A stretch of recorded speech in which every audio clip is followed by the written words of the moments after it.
A great pleasure to introduce Patty. Patty is an affiliated scholar at the Department of History at Virginia Tech and formerly senior lecturer and head of department at the Department of Classical and Archaeological Studies at the University of Kent.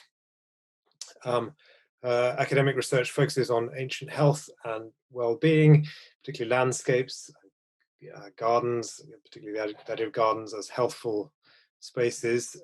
She's currently developing her own online business called Pax in Natura. Have a look at her wonderful website. I've been looking at this recently with much pleasure. We'll maybe see this in Patty's presentation. The address is paxinnature.com. That's a public outreach forum that teaches Greco-Roman history and historically inspired crafting, floral design, and gardening. So, Patty, all yours. So the whole point of this is just Roman floral design, the embodiment of environmental ephemerality. Jason's already given a background to my academic work, so I won't go into that. But I will also say that I trained as a florist as an undergraduate. So this is where I combine the two. When I was an undergraduate, I did holiday work, floral design, and they trained me. And while there, and I still work as a florist during holidays, so these are images from the recent work on Valentine's Day. It's a very nice creative business to work in, but it's not environmentally friendly at all. It has large carbon footprint. Floral farms are polluting. They're not beneficial for a lot of people who work in floral farms in third world countries, in less financed countries. The floral sundries that we use are plastic based and they leave microplastics in the water. So all of this, although it's very much fun to work in, it's not friendly at all, but these are just some of the things, and you can see the amounts of floral arrangements we make throughout the holiday seasons. Roses, you'll get roses that come in from Kenya to the United States. So the roses probably travel further than some of the recipients of these roses. So just to let you know. Also, the floral designers I work for do large bouquets for hotels. So again, these go out every week.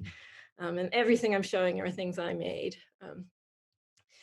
But 2 years ago, thanks to Giacomo, who invited me to give a talk on sensory studies because I was looking at sense and space and landscapes. The talk was sensory studies, and to give a small presentation and like something more hands-on, and I'm thinking, what am I going to do? And then I realized, well, Roman flower crowns are ubiquitous, and they're sensory. So I'll see if I can figure out how to make them. And this was the introduction into all of my recent work.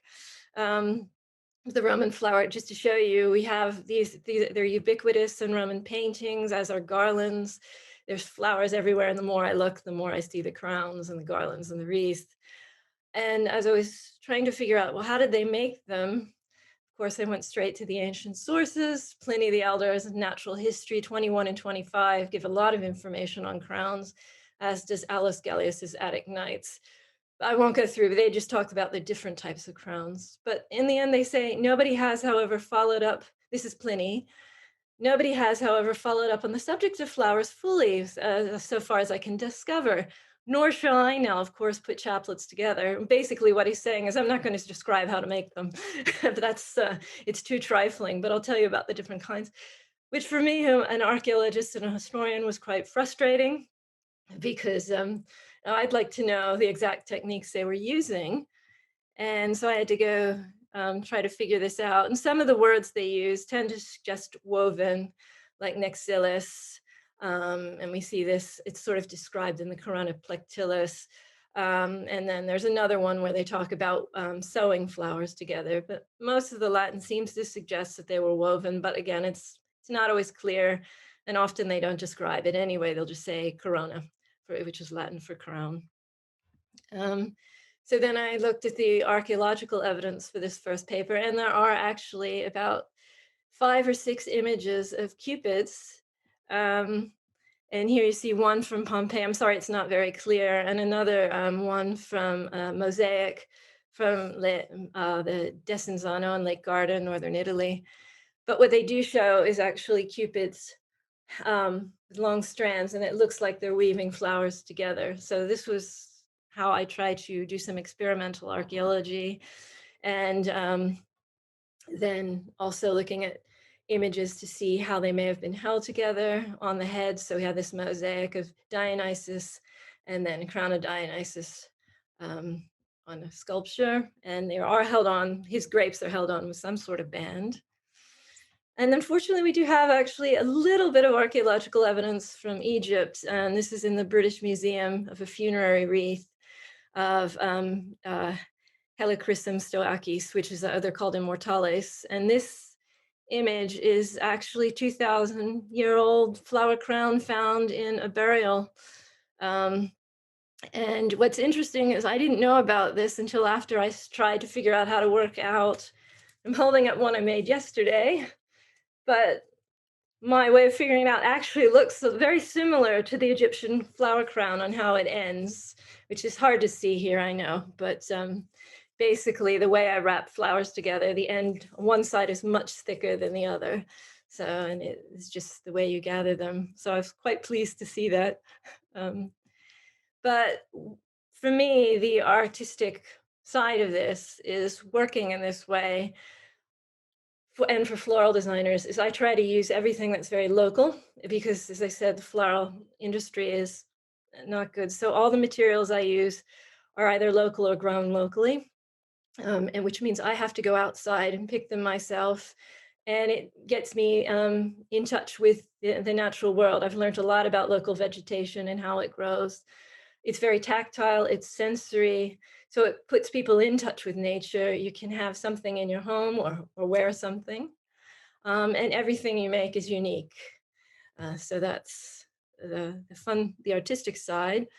But just some of the works I've made, I tried to imitate the corona civica, which is the honorary crown military generals would get if they had a great defeat or, performed well. And this one is made of oak, and I've let that one dry for about 4 months now. So you can see they dry quite nicely. So it's a piece of art that's meant to be touched, worn, but then you can keep it. And a little history behind the corona civica is, I think it's the 12 tables in Latin, where they say, if you've been honored a crown, you can keep it your whole life, and then they put it on your funerary pyre. So these things will last, but they last, they're very delicate. And the other one is made of holm oak, which I did this summer, because that's another. So oak and holm oak were the two common materials that Pliny and Aulus Gellius mention for these crowns. And it's similar to what we see on the sculptures. But I'm also just then get quite creative with just trying to do garlands and wreaths, which Juvenal says in his satires you used over the homes for houses where people just given birth. And this wreath here is one that, again, there's no plastics. I don't use any plastics, any wires, tapes, anything like that. Everything is woven with, it's either woven the twigs together or woven using raffia, which imitates the palm fiber. Well, it is a palm fiber, but this is something the Romans might have used. And the wreaths are used using willow or vine, and then just the stems are woven in. And they do last, surprisingly. So this one was one this summer of just oak and dahlias and lavender, all which were from the area. And then one last Christmas I did where there was some olive, and again, but you can just see right here the base of the wreath, which is vine. So you just wove in that. But I try to make these look Roman sometimes. And then again, I was just with this one, I was just trying to imitate a Roman garland and how they may have woven that. And this is for Christmas, so it's just gypsophilia, pine, and eucalyptus. Again, unfortunately, it was all grown in the local area.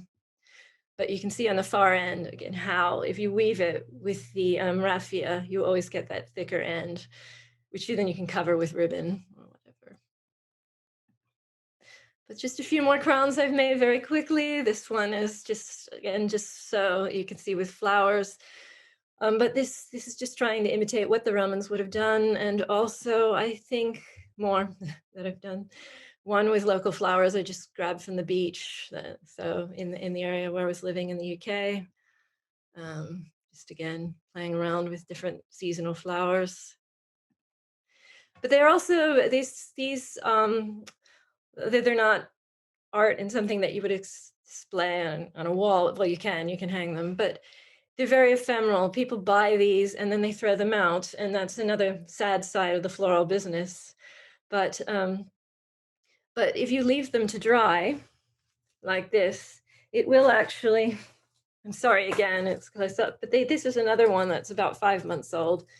But you can see the colors stay, and they still smell. They take on this dried smell, but they start slowly decaying. But if you leave it carefully, they last for very long, obviously 2,000 years in some cases. So it's just something I've started experimenting with and enjoying, but I think it's something that the floral designers could learn. It can help with the business, but also for us, if we buy them or use them or wear them or whatever, we can look at them differently as a form of its nature, and where it's picked. So that's not very good. You're not taking it out of its natural environment, but people do this. So you can think about where you're getting this. It also reminds us that nature is very delicate, but if we handle it with care, like these wreaths, I know it's simplistic, but if we handle it with care with these wreaths, then in a way it can survive. So there are lots of ways we can engage with the natural world with this sort of these sort of flower arrangements. So that's just generally me. If you want to have a look, as Jason said, I'm developing this business. I have been teaching people as well how to do this, and it always gets students and just some women's groups and floral design groups where I've actually reached out. And you can see they all really enjoy it, and they enjoy it because it's tactile, sensory, and then they think about the flowers they're using them in different ways. And funnily enough, for people who know nothing about Roman history, who always think it's just politics, really enjoy this because I give them a little bit about the history of flower design, and it gets them interested in a subject they never thought they would like. So it's another way of introducing classics to the public. So that's me. Thanks, Patty. It's great to see all of that. Wow. I have a feeling we could fill very much more than 5 minutes with questions now. I mean, maybe I could ask first of all, whether there are there ideas in ancient culture of ideas of, for example, of sustainability, or ideas about ephemerality, which you'd see as an inspiration for your own work, either in relation to wreaths in particular, or more broadly in relation to gardens or other issues? I mean, for my work on health, this is where I really get this idea of ephemerality, or just at least I wouldn't say ephemerality, but an engagement with the natural world, where what's healthy and how to, whether you or not you want to live in a healthy space, or, what's a bad space to live in. And they do, when I start reading the letters of Pliny the Younger, for example, he does talk about the greenery around him, and the flowers that he can smell. And again, it's not, I haven't come across anything on ephemerality. Sure, there must be something, but just the way they engage with nature is very much there. And I think we just have to look much further. So, as everybody else is doing. So. Okay, we've got things coming into the chat. Thanks, Patty. That was really interesting. 2 quick questions. Are you aware of any other examples of flowers or plants being worn on the body in the ancient period? And secondly, do we know if they had a similar practice of fresh cut floral displays in homes? For the first one, yeah, we do have images of them wearing almost like lace, like you would in Hawaii or the Polynesia. There are some examples of that. And there's one of it, actually a little donkey wearing one with the images of the cupids. So there's some images of that. We have lots of imagery on things like the Arapacus, or the altar of peace in Rome, which have swags. So they did decorate their house. As for pictures of vases and flowers in vases, I've never come across one, but you get a lot of images of the swags and the garlands and the wreaths. So they may have been decorating with those. So. Do we know of professional florists from Rome, or do we know anything at all about the people who actually made these? We do have one, I think I forget, it escapes me right now, but I'll find the reference and then put it in the chat. But there is one, it's a poet who talks about a woman who is a floral, she weaves her flower crowns, and I will find the reference during the break and put it in the chat for everybody to see. So we do have, there were professional florists. Pliny sort of infers this when he's talking about, Pliny the Elder, when he's talking about the uses for flower crowns. These are places where people can they would go and buy flowers. And also, is it Cato or Cato or Columella again? I'll have to check. Also says, if you're getting a farm and you're close to a city, a good crop to grow is flowers, because you can bring those and sell them to the people who work with flowers. So they recognize this as a business. So they did have florists. Yeah, okay. I mean, it'd be wonderful to know. I'm thinking about the context of the use of wreaths and garlands in the symposium as well. It'd be wonderful to know how these things were sold as well, and also how much they cost as well, as a parallel, I suppose, with the way in which ancient vases were, the economics of ancient vases as well, were these kind of actually quite expensive prestige items in a symposium context, or actually quite ephemeral and easily available. Yeah, Yeah. wonderful to know. Yeah. Great question. I'll have to look into that one. So, yeah. Giacomo, yeah. If I might say something, like, I was really struck by the helichrysum that was found in that tomb, right? It was a tomb, right, Yes. Patricia? So it's very interesting to see that, there clearly was a very strong sensory element there, because these flowers are still, even today, kept in the houses, at least in Italy. I'm not sure if it's done elsewhere as well, as a sort of, because they keep their smell for a very long time. It's a very, very characteristic, very, very rich smell they have. So there was definitely something going on there in that tomb, sort of. I mean, these are flowers that are supposed to last forever, and they actually did this time. They did last for 2,000 years. So there is definitely something there about this idea of keeping the smell, the perfume of the flowers, even in the afterlife, really. Yeah, there's also stuff, things about wearing crowns for the smells if you have certain headaches, and I think also for hangovers as well. They're very good for drinking symposiums, so the two are combined. Just wanted to jump in real fast too on that quote you mentioned, Patty. That is Cato, by the way, just because I know that from my own work. And those are being grown, on suburban farms, so very close to the city, obviously because of transport, right? You need to get those in fresh. So those were definitely a cash crop as well for the city, and grown around Rome, and we're definitely on plots of land that were very valuable and close to the city, given their the nature of the flowers themselves. But yeah, I just wanted to follow up on that. So thanks for bringing that up. Thank you. Thanks. Great. Okay. Well, I guess we better draw to a close there reluctantly. Thank you again, Patty. That was wonderful